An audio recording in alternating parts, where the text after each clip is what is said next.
I have like one friend from New York, and she like we did a comedy festival together, like a queer comedy festival in Pensacola, Florida, sponsored by the Libertarian Party of Florida. It was we like looked on the back and it was like libertarians, and we're like, do they know? The worst gay people. Yeah, we're on the wrong side of this shit.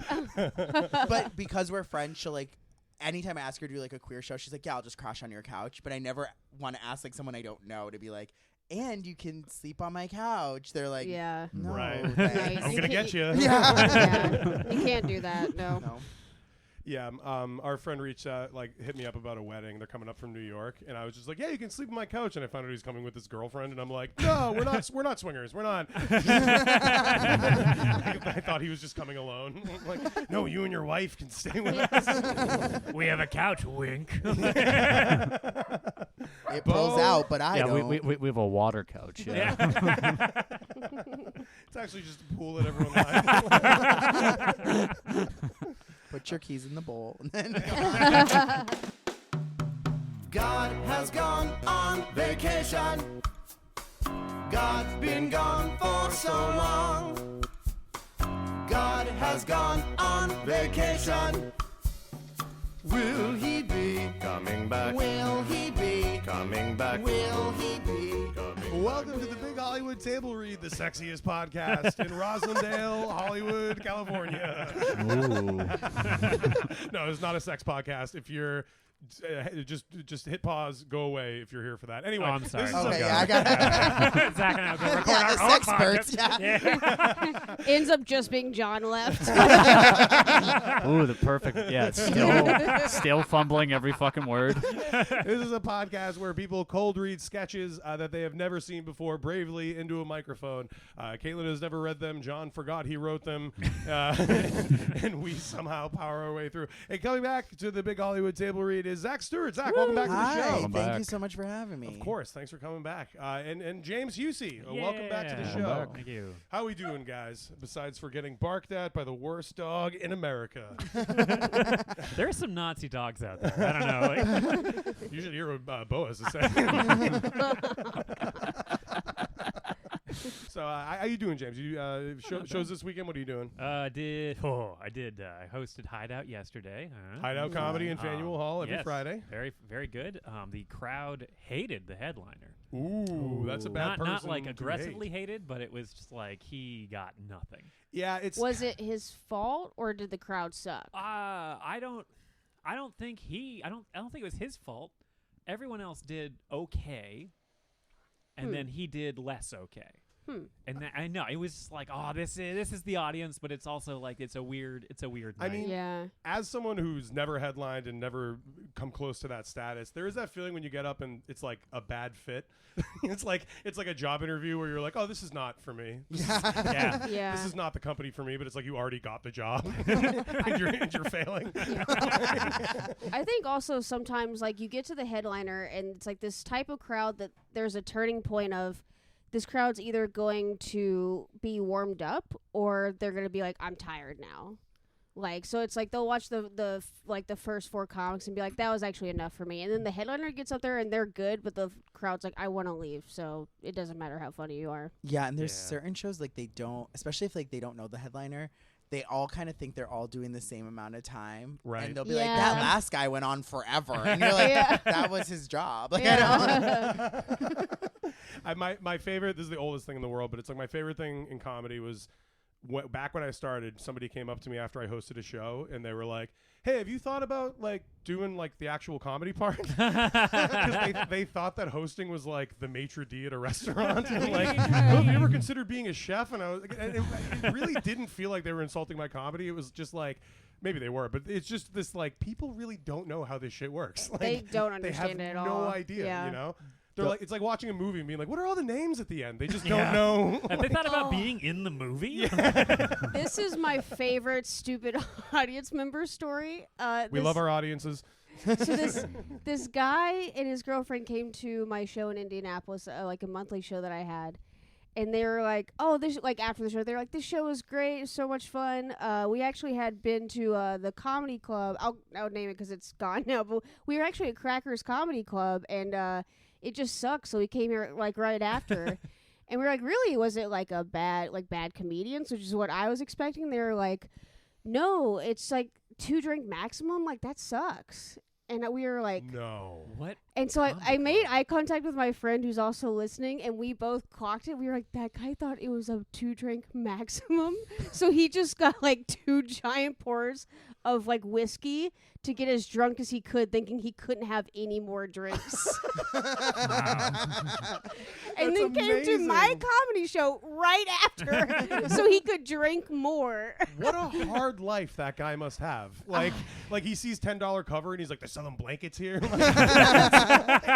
He just doesn't know anything. He wants to go back to that club and he's like, I haven't eaten in 3 days. Like, I haven't slept. These 2 drinks are going to fucking hit.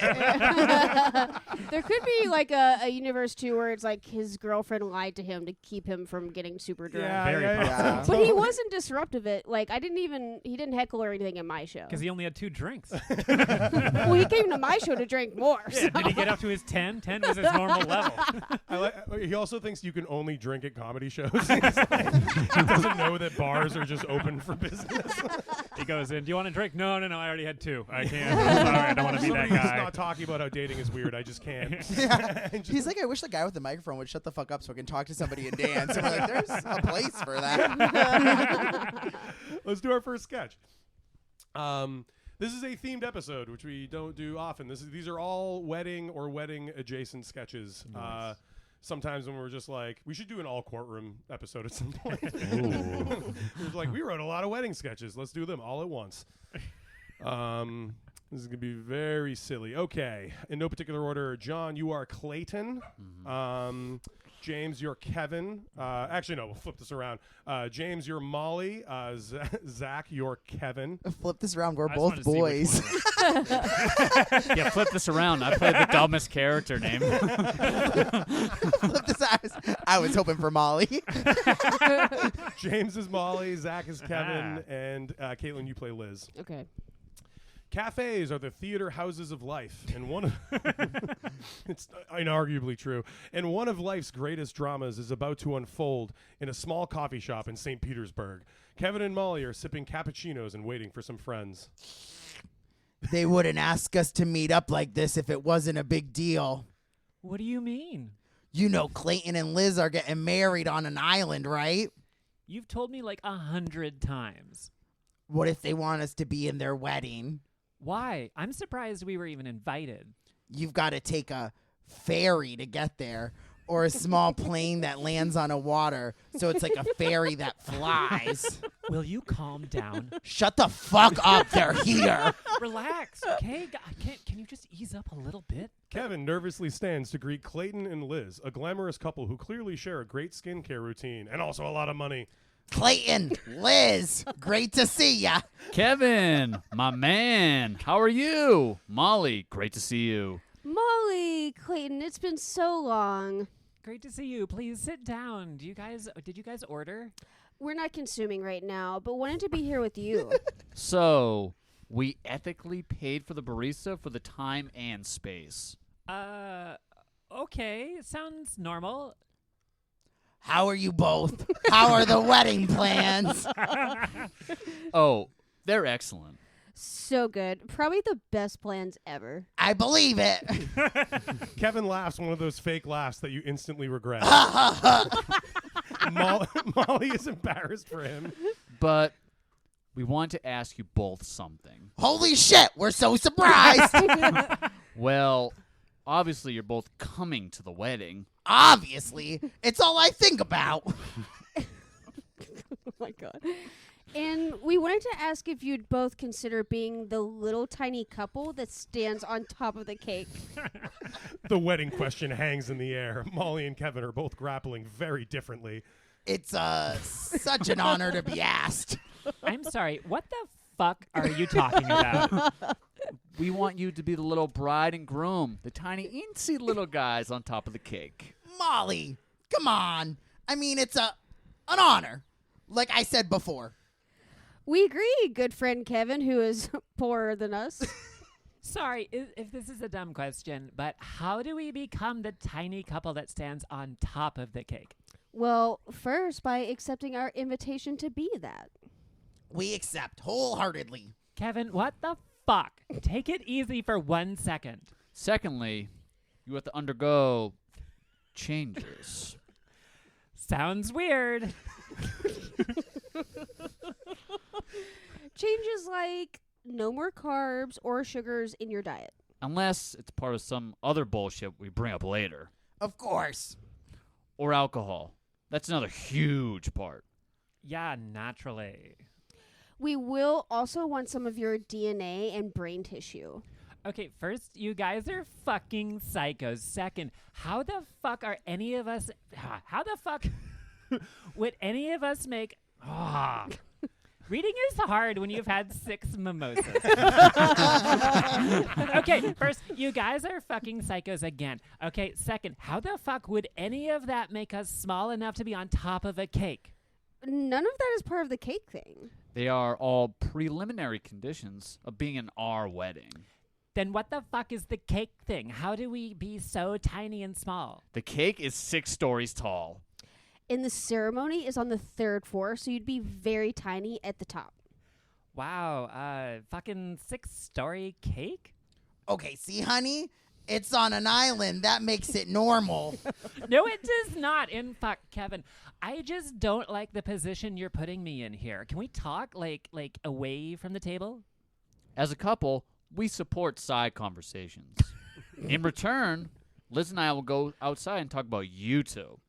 To be clear, it's in a negative way. See you soon. Okay. Sounds good. Liz and Clayton politely leave the coffee shop while Kevin gets on one knee. Molly is somehow even more overwhelmed and pissed off. Kevin, what the fuck are you doing right now?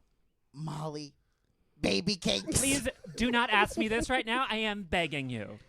Will you pretend to be a tiny person standing way high up on a 6-story cake? Oh, thank God. That's what you're asking me? That's correct. Their wedding is on an island, and you got to take a ferry there. I know that, yes. Why is this so important to you? I want to brag about it on Reddit. Okay, you know what? Stand up. Get off your fucking knee. We're breaking up right now. Fiend scene! Oh, that was great. Excellent You job. were me. I was like, wow. As I was doing, I was like, this is borderline. This is borderline offensive. Just go with it. Man. I'm sad it's an audio-only podcast because your hand was my hand. Like, I saw the first, I was like, I talk. Maybe you're stealing your own mannerisms from other people. Maybe, Yeah, no? probably from women and other people. Yeah, subconsciously, you probably were the inspiration for that voice. I apologize for any offensive material I may have said. Meanwhile, Zach is Patty and Selma at the same time. Just coughing up cigarettes. I was like the most masculine man I know, Selma from The Simpsons.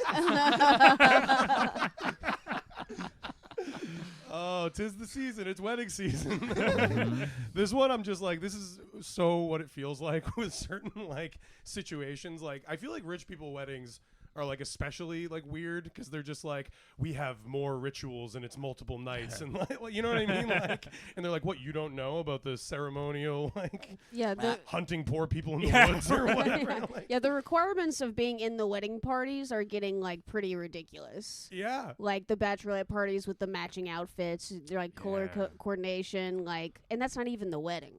Yeah, totally. And I will say this, and this might be offensive, Hell but yeah. gay people are fucking this shit up. I'm sorry. Really? Because they're like, we Zach can make Stewart. our own rules. So they're getting crazy with it. Like, I have a Yeah. friend who's getting gay married, and he's like, I say it like that, like a Republican. And A Republican would say gay sex marriage. gay sex. Gay sex married Sally. He's getting married in the butt. And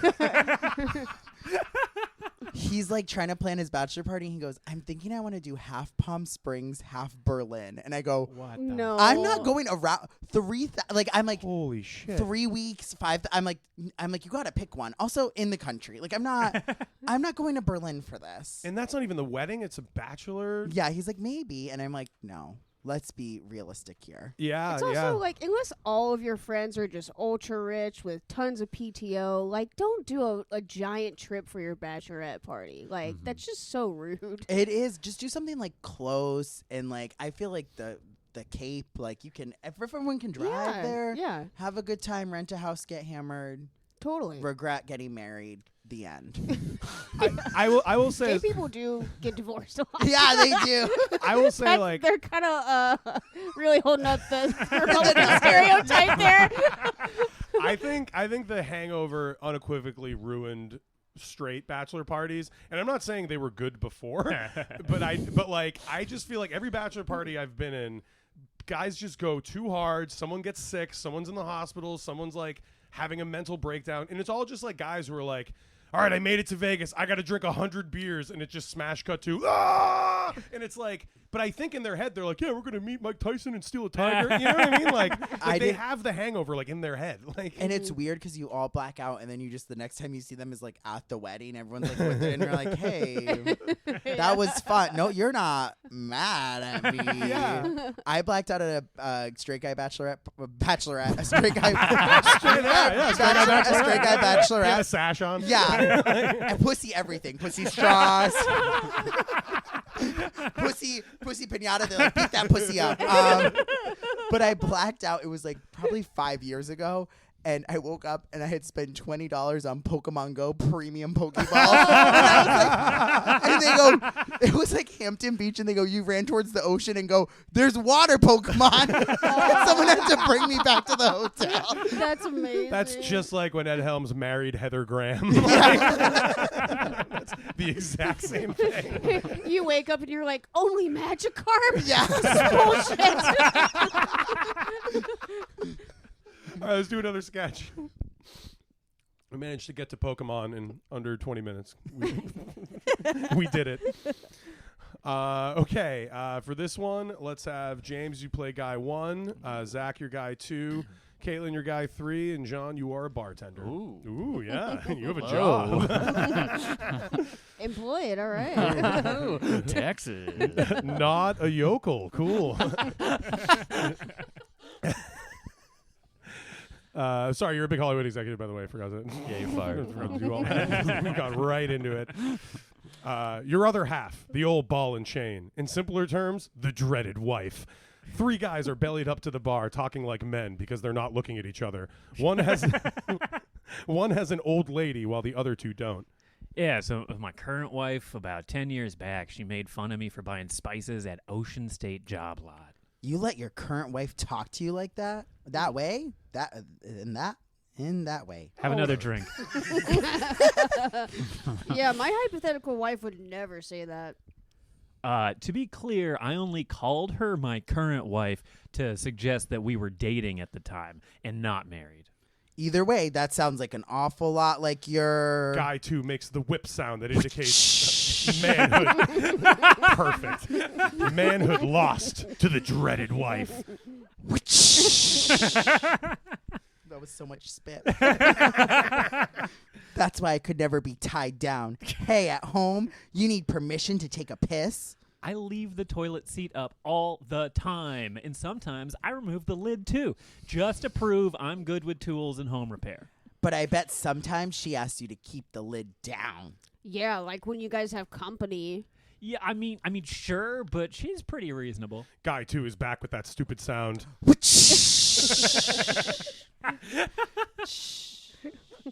I'd rather be out here running free on a wild stallion. Guy 2 does a series of the whip sounds. A set of 3, if you will.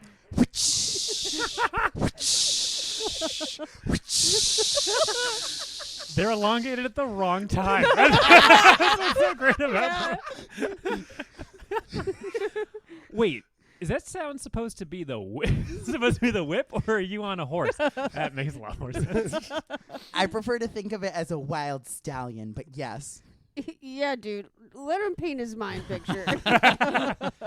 So, are you whipping a horse, or does my wife have me whipped? Like, Look it. the married man, always asking about the rules. Great job owing this guy's ass. Ha ha, I love this. Come on, man. Being a lifetime bachelor must get lonely sometimes. No, sir. Between beers, sports on the TV, and my errant wives, I'm pretty content.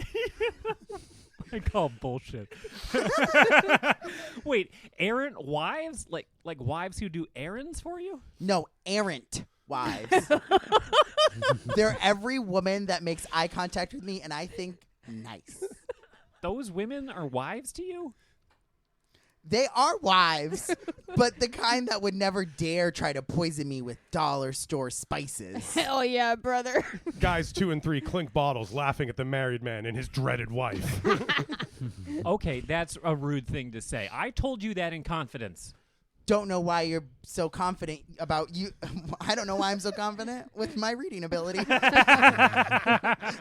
Don't know why you're so confident about using expired Taiwanese nutmeg. How did we end up talking about this? Guy 2 flags down the bartender for another Manhattan. Hang on, I gotta get another drink from my wife. The fucking bartender's your wife too? He's a wife of sorts. Bartender saunters over with another drink. He's tall, handsome glass of water, straight out of White Lotus, or that part of being at the airport where you see a tall, handsome guy. Tall Manhattan on the rocks? I'll get another beer, but let me ask you, does this guy call you his wife? That's right. And that doesn't bother you? Nothing sexual. It's just bartender type relationship. How's that make you the wife? Because we experience sensual intimacy. Yeah, they share erotic moments. He also pays me for pictures of my feet. Oh, are you fucking serious? He takes them here, under the bar, with his phone, and tips me $100 per photo. Hey, what's a wife for? I think you've got serious fucking problems, man. Whoa, that kind of comment is gonna get you kicked off the wife list. I don't want to be on your fucking wife list. Sounds like this guy's got an old lady at home. What a fucking freak. Bartender and guys 2 and 3 start doing the whipped sound over and over again, driving guy 1 completely fucking insane.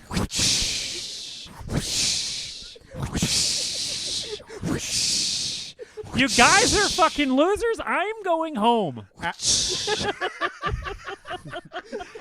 After he leaves, bartender and guy 2 exchange glances. Pop off those shoes and socks, buddy. It's time for me to see them piggy. Yes, sir. Hell yeah, I love watching this. Scene. God. Shout out to Zach Norton for being the most deranged person I know and writing that sketch. Zach Stewart always accidentally gets the straightest character. It is like a basic thing of like, I feel like doing this show, I've realized it's just inherently funny when men play women and women like it's just inherently funny when you just pit people against type. And so I'm just like, who's the most rugged masculine? Hey.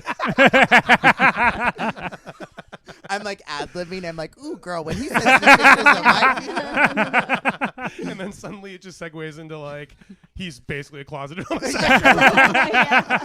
I think I did this last time. I'm like, am I a one-trick pony? You had me be a robber, and I was like, girl, put your fucking hands up. Yeah. We're the one-trick ponies because all the sketches are the same. Huh? No Draculas, no courtrooms. we're moving on. Yeah, I do think that like the straight guy like middle-aged code is to like walk into a bar and say to a guy that you don't know that well, be like, that lady's hot. And if you're just like, yeah, I don't want to do this, man, they're just like, all right, I got to go find someone who wants to who wants to do this. Yeah, want to Google hot women with me? Yeah. And also like job sites, like blue collar guys, like the real shitheads, they'll just show you a picture of like a naked or bikini clad woman on their phone. They'll just show, they'll show it to you, and then they'll be like, hey, get a load of that. And you're like, cool, is that like your girlfriend? They're like, no, she's just from the internet. Like, No, she's from the calendar. yeah. It's the guys who miss the calendars. She's March. I had a job once, and like I had a job, and I was like, what if I experiment with like not coming out to these people? And I'm like, That's an experiment. yeah, because I was like, they can assume, but like one woman was like talking to me, and she was like talking to me about P-Town, and she goes, oh, but I'm sure you've been there all the time, and I go, what do you mean? And she got like all flustered. But one guy was like, could not get that I was gay. Like, you know, when you're just like an older, like 60s man in their 60s. And he came up to me. He's like, do you watch Game of Thrones? And I go, no. And he go, do you? And he goes, yeah, I had to stop though. Not enough boobies anymore. And I go, okay. And like, I was like, what did you want from this interaction? Yeah, I love medieval boobies. He's just like, and the incest is amazing. Yeah. When I first moved to Boston, I made a lot of people uncomfortable because I didn't know any of the Boston gay references. So like, Tom Brady. someone would meet me, assume I'm a lesbian, and be like, "Oh yeah, like I love the Machine," and I'd be like, "Is that a band?" And they're like, "Oh God, you're straight." Oh no. Like this, I met this one guy once at a open mic. He was like, "I loved your set. Like I live in this like neighborhood in New Hampshire," and I was like, "Okay, good for you, buddy." He was like, "No, it's like a gay neighborhood. Like Rachel Maddow lives there, or has a house there, or something." I was like, "Okay." He's like, I watch a lot of Rachel Maddow. And you're like, cool. Awesome. I think my parents are gay, if that's what makes it gay. There's nothing gayer than watching cable television. It's vintage. It's retro. It's coming back. It's at all the gay bars. Fuck RuPaul's Drag Race. They're like, yes, go off, queen.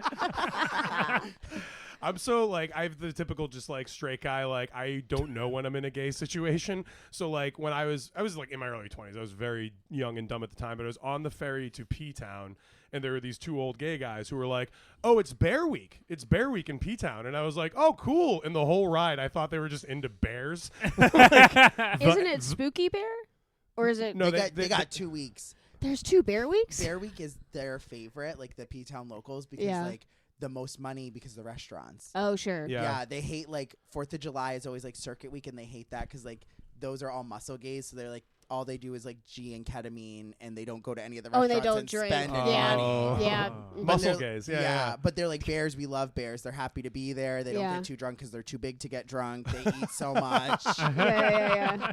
They're like, we reinforced some chairs and we're ready for them. Right. That's great. We had like a guy who in Indy who was trying to do like a comedy drag show, and it was at a brewery, and like he was having a few of them. He was like, "No one's coming to these," and we had to sit him down and be like, "Gay people don't drink beer. They count calories, dude." They should have renamed it like Vodka Soda Night at the Tavern. yeah.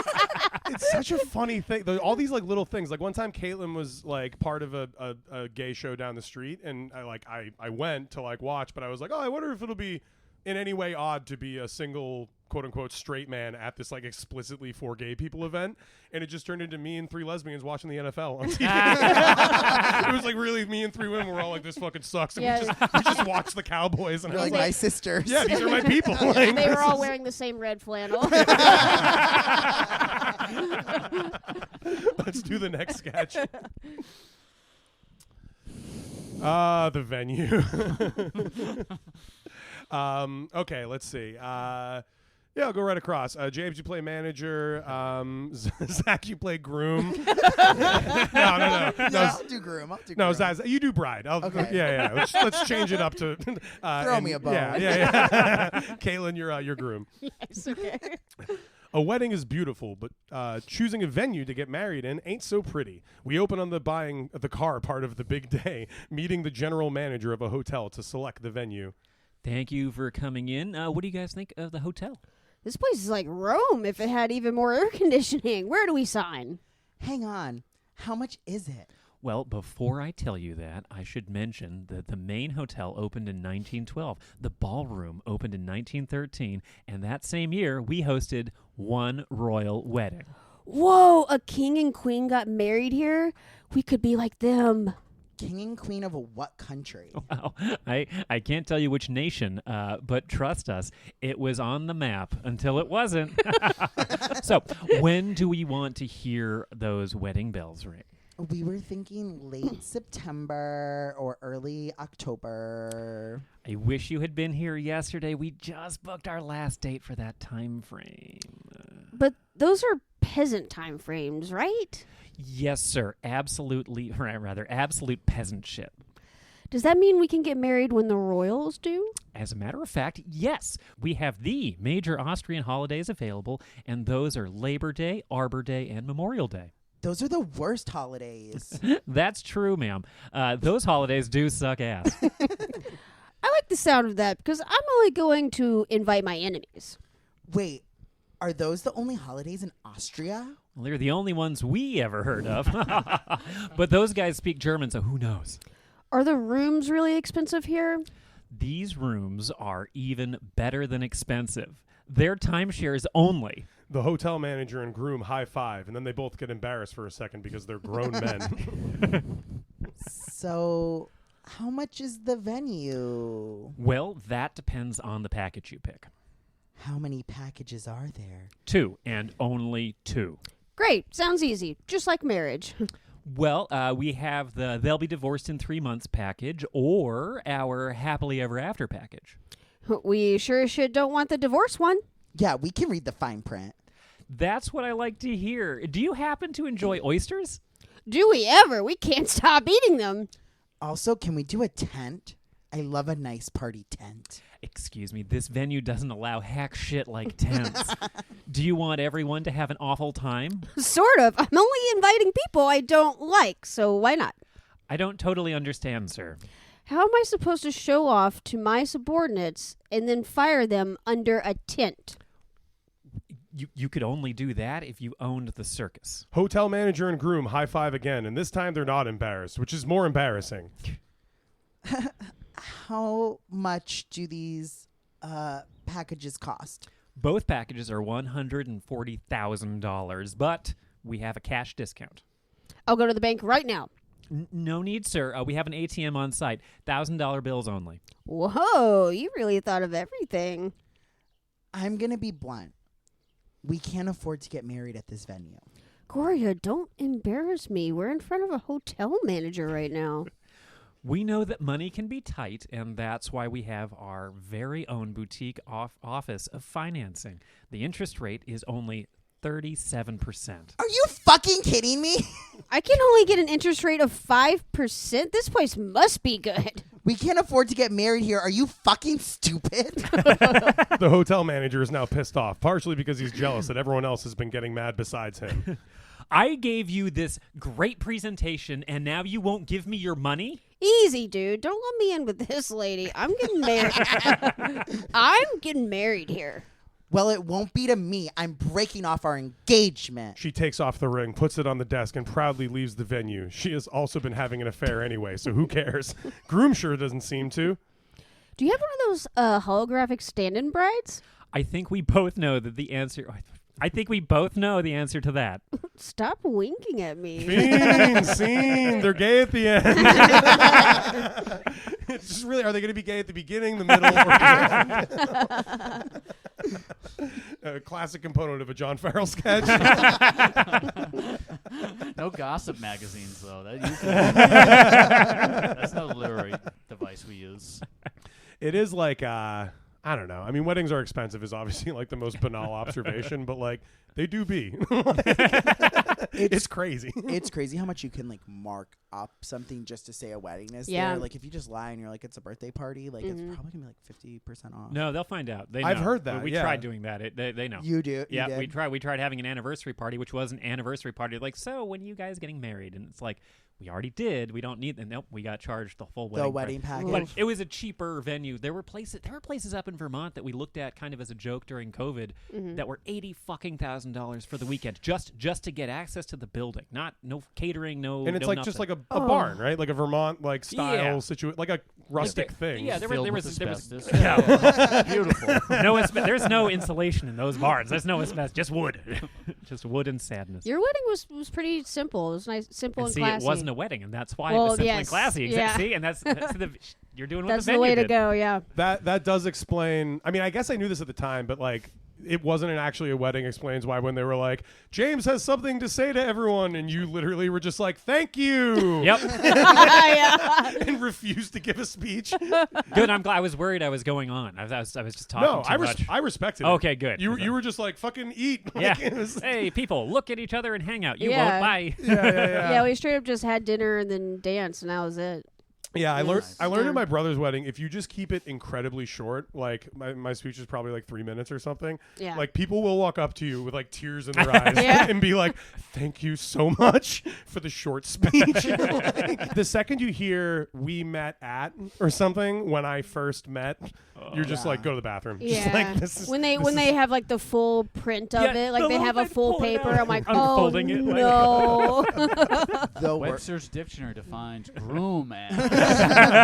the worst speech I've ever seen. It was like one of my friend from high school's weddings, and it was her husband's brother, and he got drunk beforehand, and he used it to like roast his friend group. Oh no. And he like picked one girl in the friend group, and he's like, it's like, I'm not surprised that my brother got married first. It's like, this girl, she's been with half the tables, blah blah blah. No way. And the new boyfriend was there, and he didn't know anybody, and he was fucking pissed. Oh no. And so when he came back, that guy was sitting at that table, and the boyfriend grabbed his head and slammed it against the table. Oh. And it was like 6:30 p.m. Like, it was very early. Like, the sun's still out. Yeah, like it's like a fully lit Marriott ballroom, and they start chasing each other. Like, went outside, they threw a vase against They the wall. Scooby Dooed it. Yeah, it was crazy. Like, the brother started going from the dad was holding him back, being like, "You're embarrassing us," and then like it went outside, and like I think the cops got called, but then the DJ was like,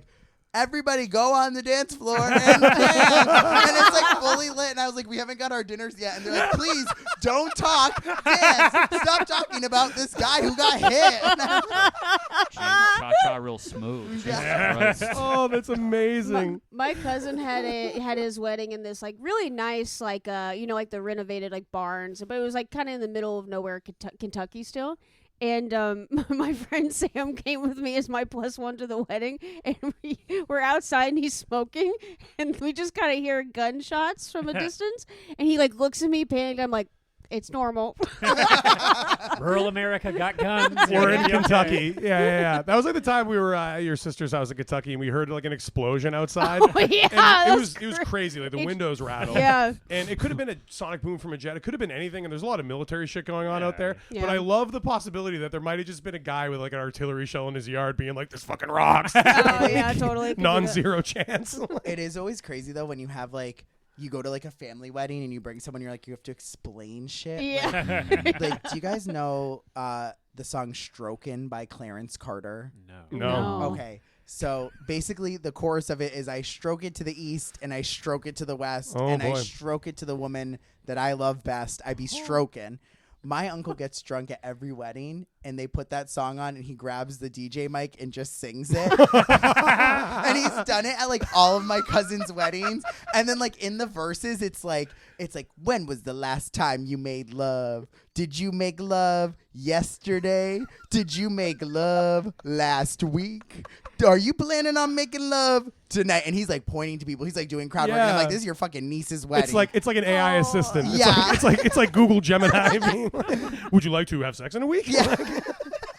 It's crazy. And my boyfriend came to one of the weddings, and he goes, "What is your Uncle Randy doing?" I go, "Oh, I didn't tell you about this." Well, I'm not trying to judge your family, but I will say if I had an uncle who did that, he would do it once, and then we'd be like, "No more." How is he doing this over and over again? Well, now Why is I that think. song played at every wedding in your family? Why? No, I asked somebody about it recently, and I thought this was like the fucking Macarena. Like thought everybody knew this song. I was like, right after Cha Cha Slide, everyone sings "Stroking." jacking off song.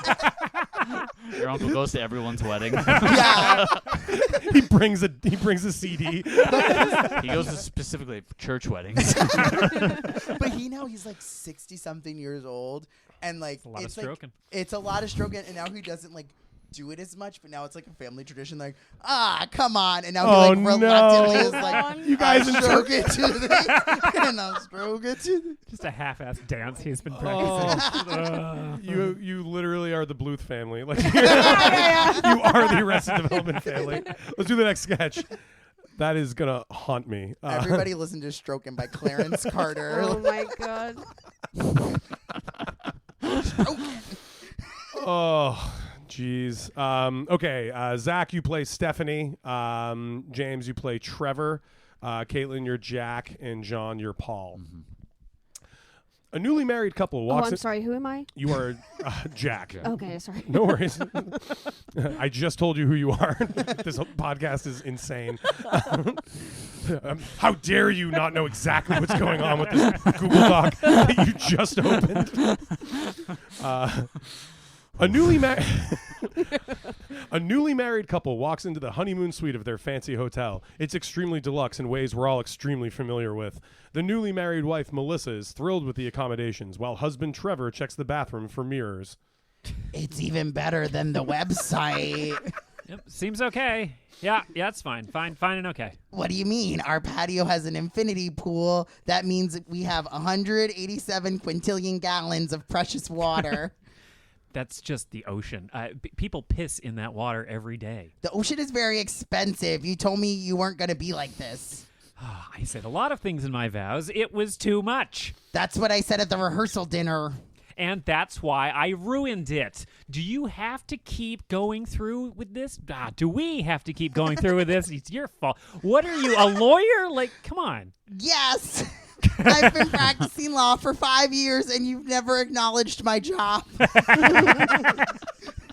Out of nowhere, Trevor's college buddies, Jack and Paul, burst into the room. Jack has a comical amount of liquor bottles in his arms. Paul is carrying a boombox that's blasting house music. What's up, party persons? Hey, you guys ready to get fucked up?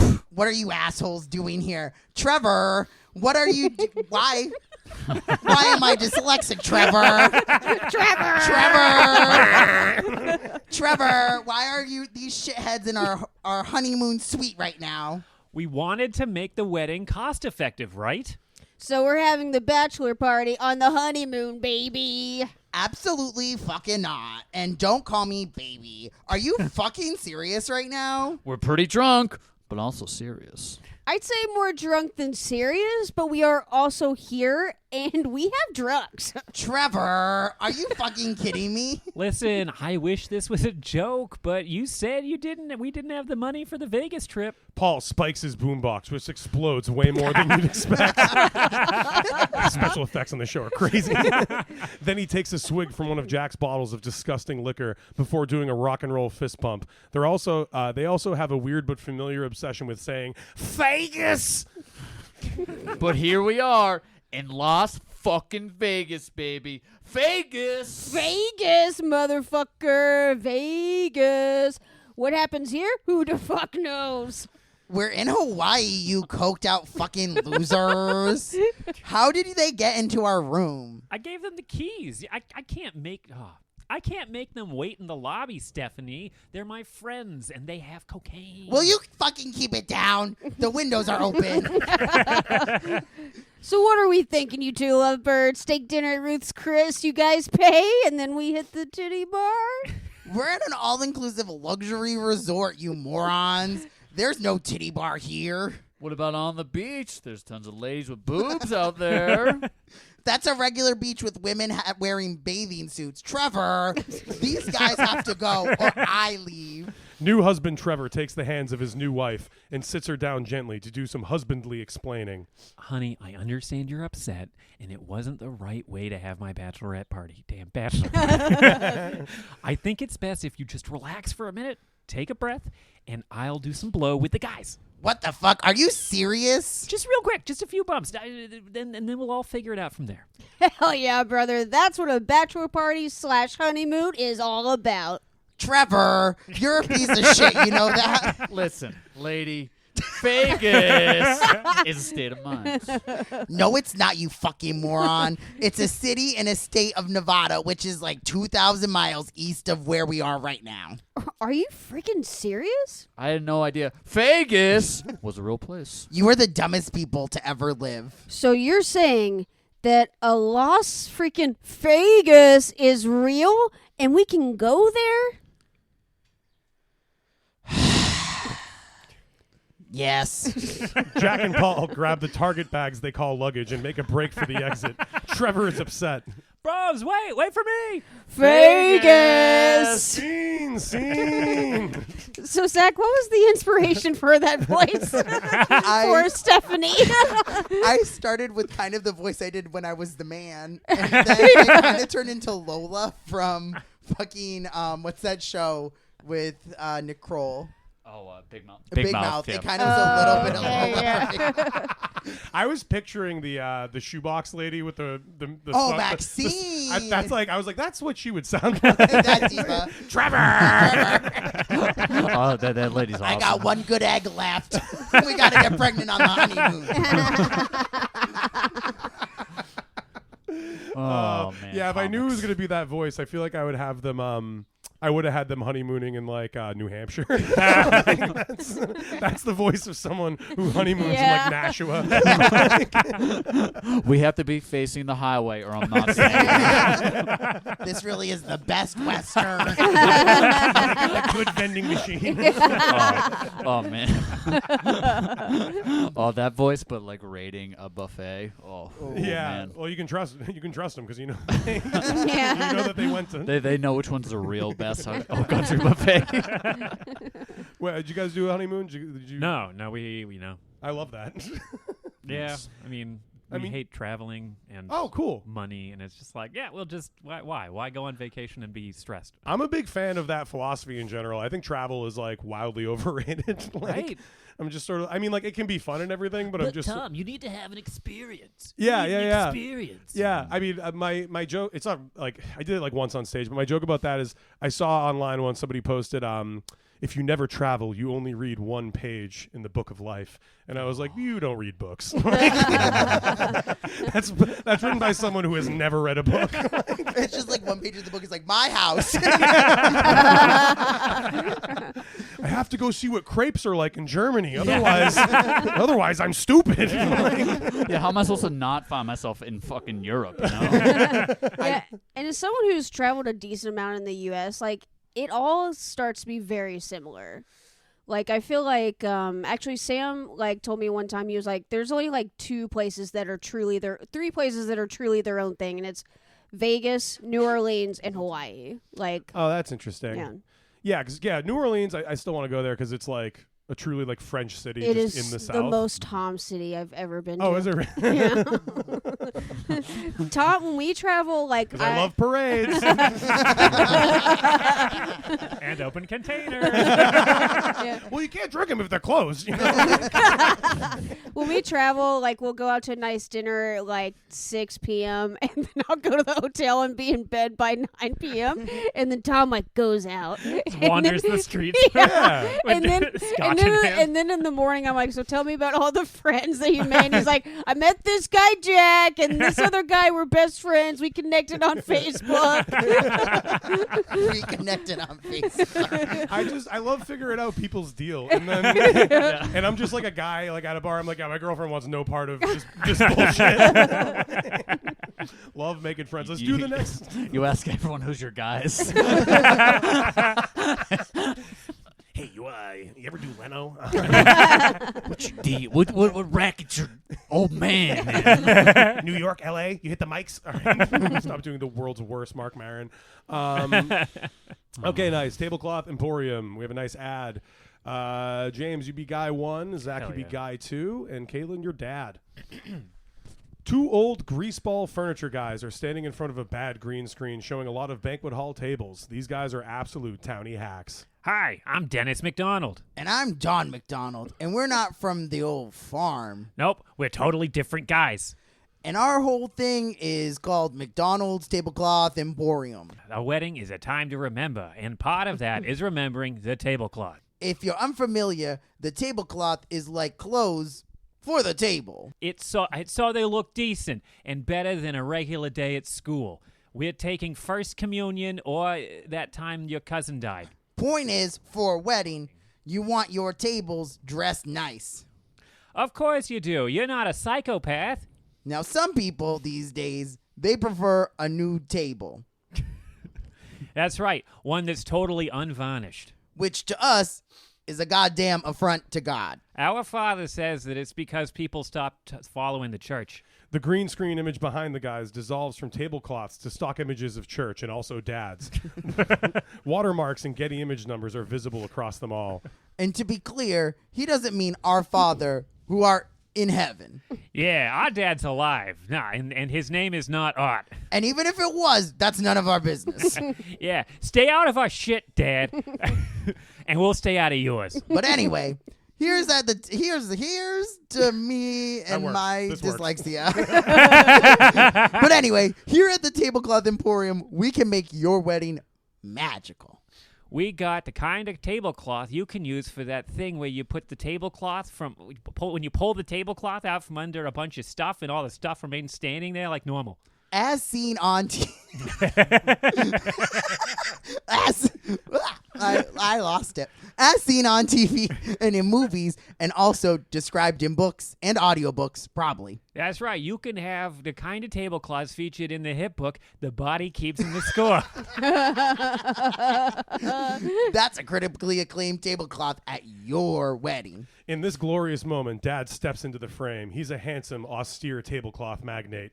The green screen behind him switches to old pictures of John Wayne and Mickey Mantle. Hello, boys. How's the infomercial going? Dad, you told me. We told you not to come. Yeah, Dad, what the hell? What in the hell? This is supposed to be our thing. Also, they don't call them infomercials anymore. Sure they do, and by they, I mean our target demographic, pissed off old people. Dad, those people don't need tablecloths for their weddings. Yeah, it's like we're always saying, you don't know anything about marketing. You guys think I don't know that? You think I got wax in my goddamn ears every time we go to that disgusting Golden Corral you love? Sorry that I love the Damn it. Sorry that I love their Gold Star dinners. Don't apologize to him, Timothy. Those are an affordable and delicious way to solve tonight's meal. You think I don't love a Gold Star dinner? I've been enjoying those hearty meals since before I left our family. Then why don't you return here? Then why do you return here? Just to ruin our tablecloth infomercial. Dad looks into camera, suddenly mugging with his very obviously fake pearly whites. Sons, I didn't come here to ruin your infomercial. I came here to talk to all the elderly people, the cranky old pricks who are watching. But why? Tell us a single reason. Because old people are the ones who bitch about the tablecloths and weddings. The boys are truly blown away. They have never considered this incredible marketing insight. The green screen behind them switches to cash registers and Mr. Monopoly robbing a bank. He's right. It's goddamn genius. We should be marketing to those old freaks who complain the most. Yeah. They can't dance, drink, or hear the speeches. So they all bitch about the silverware or whatever.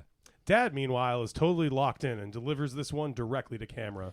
When your kid or nephew or some other idiot gets married, if they don't work with a Tablecloth Emporium, those tablecloths are shit. Absolute sub-toilet paper, awful. You should tell the staff repeatedly and call in a bomb threat on the honeymoon. Thanks, Dad. Your ability to drive other old people insane works great for our business. This patches everything up. The boys hug their dad and the YouTube video ends, but the algorithm immediately switches to a bunch of weird right-wing shit for no reason. Fiends! Oh, there's a reason, Tom. There's a reason. It's like I'm not big on YouTube, but when I go on there, I go on there, I watch one thing, and then it's like, this is why women hate you. And like, the video was like how to use Cubase to record a podcast. Like, why is this happening? Like, but I know the reason why. It all started with Joe Rogan. It all As it ends there often too, does. actually. Let's just jump into the last sketch. I'm excited for this one. Finally, drama at the actual wedding. Birds chirping, wind blowing stuff around, the dog threatening to bark. This is exciting. This is Ominous. This is ominous and terrifying. Okay, let's have James, your groom, Zach, your maid of honor, Caitlin, you are bride, and John, your caterer. Another guy with a job. There you go. I love it. Every 4 seconds, a wedding ring is lost. 97% of those rings are found in under a minute. The other 2% are found in New Zealand. Why did you write this? What the fuck are you talking about? Read the lines.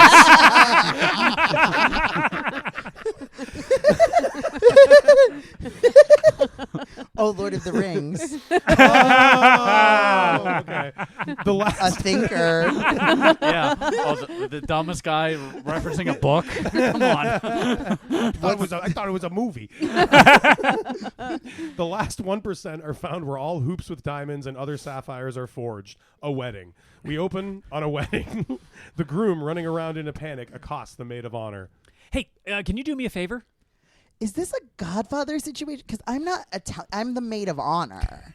Are you serious? No. This isn't an organized crime situation. Those weddings suck, and they're really expensive. But you know the caterer? Yeah, but what about him? He stole my ring.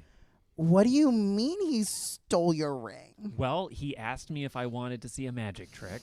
Wait, you lost your future wife's wedding ring because of a magic trick? It was a really good trick, okay? There was a dove, an assistant, and everything. Look, I have a really important speech I have to nail, and the caterer is right over there talking to your parents. The caterer is laughing with the groom's parents. The caterer is chatting them up and pointing to the bride's ring that he's wearing. I already tried that, and I know he's talking to my parents. He's always talking to my parents. Okay, why can't you get the ring back? He said he'd give it back to me, but I have to let his band play the wedding. I said no, and he got pissed. So call the cops. It's not that simple. Since he has the ring, he gets to marry my fiancée. Right, I forgot that rule. Whoever has the ring marries the bride. Exactly. It's marriage law. Could you let his band play? Like, what kind of music is it? I don't know. All I know is that he has arm tattoos of a violin and a grand piano. That sounds nice. Those are classy instruments. The piano and the violin are covered in barbed wire. Okay, that sucks. But I'm not going over there and stealing that ring back. I'm not asking you to steal. Okay, that's against the 10 Commandments. Just go over there and cut off his ring finger. Maid of honor is predictably horrified at his suggestion. That's a violent crime. What about the 10 fucking commandments? They love shit like this in the Bible. Plus, if you don't, the caterer is going to marry my wife. Then why don't you just go do it? Because it's illegal for a groom to cut the caterer's finger off the day of the wedding. Right. Wedding law. The groom hands the maid of honor a knife that has her name on it. Engraved in cursive, but spelled wrong. John loves engraved knives. The groom walks away, and the maid of honor walks down the aisle to a man who will soon have 9 fingers. Their trip is intercepted by the show's star, the bride. Hey, we're starting in like half an hour. Are you ready to make the speech? Yeah, I just have to say hi to the caterer. The caterer? Why? We went to high school together. We went to high school together.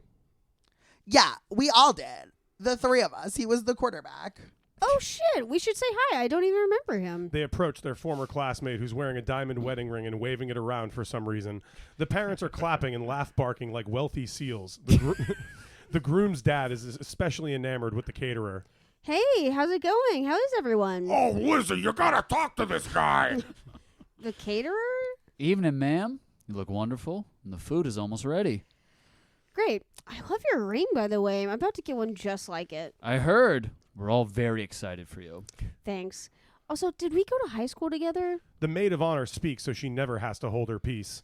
Yeah, I'm pretty sure you sat next to me in trigonometry. Me?